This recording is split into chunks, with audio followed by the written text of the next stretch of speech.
မြတ်စွာဘုရားကိုယ်တိုင်ကဟောပြီးတော့ဟောထားတာရှိတယ်လူသေးပြီးလူပြန်ဖြစ်တာအလွန်နည်းတယ်လူသေးပြီးငရဲရောက်တာများတယ်လူသေးပြီးတိရစ္ဆာန်ဖြစ်တာများတယ်လူသေးပြီးပြိတ္တဘဝရောက်သွားတာများတယ်သူဆိုတယ်နော်လူသေးပြီးတိရစ္ဆာန်ဖြစ်သွားတော့အပယ်လေးပုံရောက်သွားတာတွေကပုံများတယ်သူဟောတယ်အဲ့တော့30ပုံတရားတွေဟာကျင်လဲနေတဲ့အထက်ပဲအရေးအတွက်အပြည့်ပြောမယ်ဆိုရင်လူပုံရောက်တဲ့တရားနည်းတယ်လို့မြတ်စွာဘုရားသခင်ကိုရောမြတ်ကတာလစ်စိတ်ကလဆိုတော့ထမိုးကြီးနော်ထဘိုးထုံကြီးအပေါက်တစ်ပေါက်ထဲသာရှိတဲ့ထဘိုးထုံကြီးဥပမာပေးပြီးတော့ဟောကြားထားတဲ့သုတ်တာရှိတယ်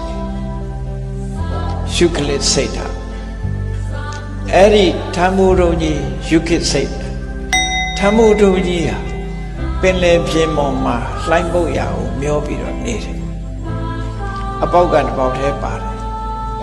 အဲ့ဒီပင်လယ်ပြင်ထဲမှာလည်းပဲစိတ်ကန်းမျက်စိမမြင်ရတဲ့စိတ်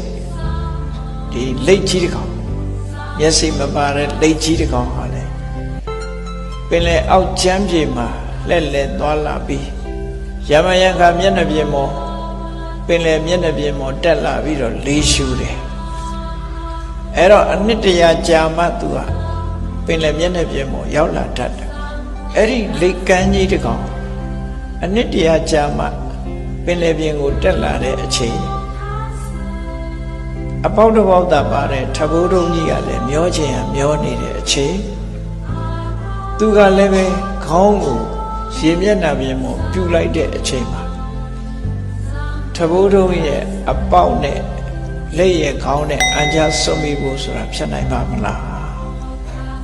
ဖြစ်နိုင်ဘူးနော်အလုံးကိုဖြစ်ခဲတယ်လို့ပြောအလုံးဖြစ်ခဲတယ်အဲ့ဒီတဲ့တောင်လူဖြစ်ဖို့ကခဲနေလို့မြတ်စွာဘုရားဟောတာနော်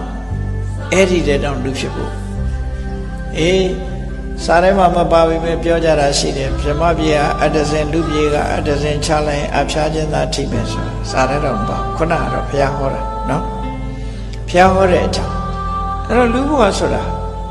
လူဖြစ်ဖို့မတမခဲနေခဲတော့လေလူဘဝဟာတန်ဖိုးရှိတဲ့ဘဝသိချတယ်အဲ့ဒါကြောင့်မို့လို့